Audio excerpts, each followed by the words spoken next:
back to my channel. My name is Pika and I do fragrance reviews. So welcome back everyone. I am doing my monthly discovery. I'm a week or two late for February, so I do apologize you guys. I finally wanted to do this video, and before I can get into the video, please like and subscribe because it does really help with me finding you guys and you guys finding me. I said this in my last video, but you'd actually be super surprised, you guys. Like, I didn't even realize this until I started maybe even like halfway into my YouTube journey. I was like, wow, you know, it does really help. Honestly, I find the algorithm in YouTube to be really strange, but it does really help new frag addicts, if that's even a thing, you know, find me and then me find you guys, because I do take on your recommendations as well when I'm, you know, sampling perfumes and stuff. So yeah, please like and subscribe. I'd really appreciate it. So in today's video, I'm going to be talking about my favorite discovery of the month of Feb, and I was introduced to this fragrance by a lovely friend of mine who's also here on YouTube. Her name is Giselle. She's from the channel GB Fragrances, which I will just put here. Cute, really nice animation thing, and she is such a wonderful person, you guys. Like, me and her, along with like obviously other fragrance people as well, we've had a really nice bond, and she and I have scarily familiar similar fragrance tastes. It's honestly really bizarre. We even dislike the same fragrances, which is really quite rare. And she said to me, look Pika, I know that you really like Xerjoff, that you really like more beautiful, womanly, elegant fragrances, and she recommended me a fragrance called Lua, and this is from the Shooting Stars collection from Xerjoff. And I had never really heard of Lua prior to Giselle recommending me the fragrance, and I was super duper intrigued because this is one of her ride or dies. This is how much, and she has an amazing fragrance collection, so if this is one of her ride or dies, then I need to get it. And she's known fragrances for much longer than I have. She's been in the game, as in, you know, niche designer fragrance realm for years and years. So, and this is why I appreciate you guys commenting as well, because even though I know a little bit about fragrance, I haven't been in the fragrance world for that long. Like, it's only been maybe about a few years. So yeah, I just wanted to say thank you, Giselle. Without your recommendation, I wouldn't have found this fragrance. So as I said, this is Lua. This is from the Shooting Stars collection from Xerjoff. This is a really beautiful bottle. It's the same as the other bottles that you find in the Shooting Stars collection. And I really like that they add in, I don't know if you guys know this, but they add in like these meteorites that they found in Russia or Siberia or somewhere, which I think is a really cool thing. It just means it adds a little bit more value to your fragrance, to your purchase. And this to me is probably the most perfect summer day fragrance that I've ever smelled in my life. This is one of the most beautiful iris fruity scents I've ever come across. And let me just run you through the notes from what I can remember. I never do any notes, you guys, so please, this is all going off a whim. So I think in the top you have melon and you have orange, and then in the mid you have rose, lily and iris. In the base you have vanilla, some type of wood, I think it's cedar, and maybe a few other notes. Overall, oh my god, this is just insane. I'm just gonna spray it here for me.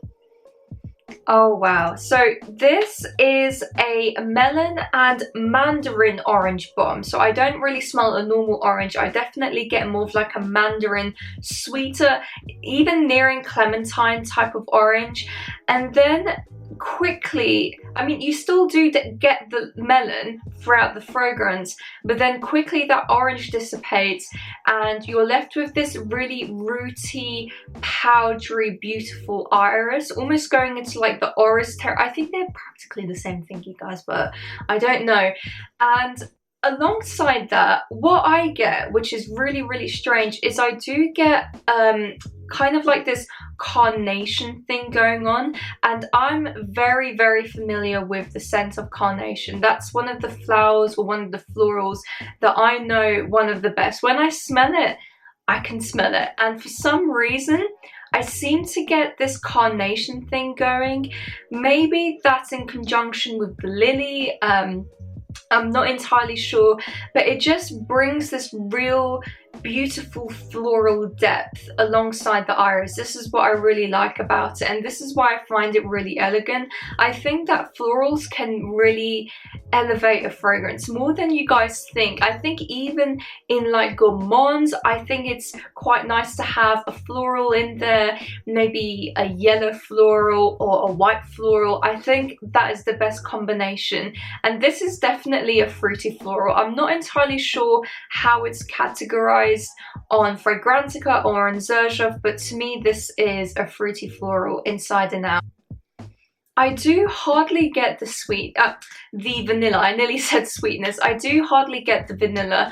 For me, the sweetness is definitely coming from the melon and the orange in the top, alongside some sweeter floral kind of notes, and it's almost like this powdered sugariness that you get, but not in a cloying way, not in a gourmand way. It's just dusted on these florals, and it's just really, really beautiful.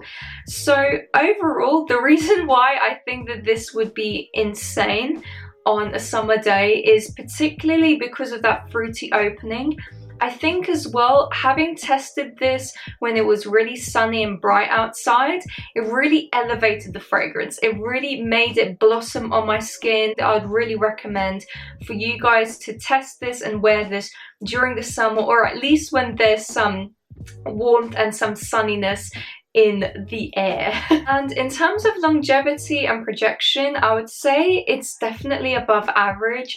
For me, I get really great longevity on my skin, and the projection is around about 2-3 hours at about an arm's length, which for me is great. I'm not even going to lie, you guys. Even if I get the smallest bit of projection, I'm very, very happy, because for me, it's all about the scent. If I love the scent, performance doesn't really matter. It's not on the top of my list, but I definitely appreciate it. So that's a bonus point for this fragrance. So great, great job, Xerjoff.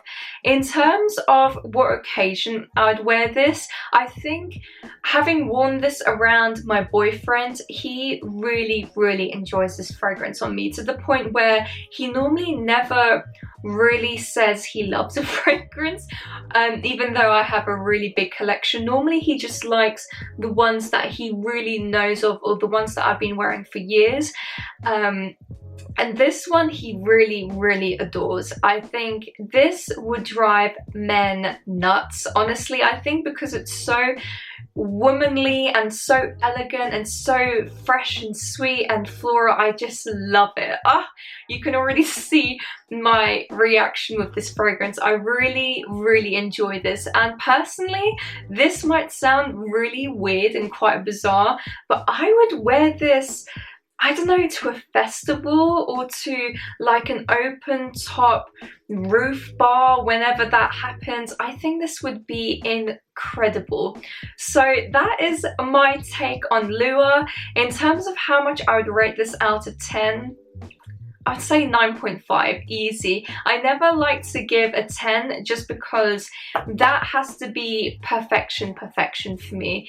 And the one thing that I would say is that it does smell familiar to me, and initially when I first sprayed it, even my dad was like, Pika, I recognize this fragrance. And I think It smells either similar to Gucci Guilty, the EDT, the original EDT, or Giselle said it reminds her of a fragrance called Foray. I'm not entirely sure if my mum had worn that in the past. I don't know what my mum used to wear, if I'm totally honest. So yeah, I really hope that you guys enjoyed this video. Please like, subscribe, all of that jazz, and I'll catch you in my next one. Bye guys!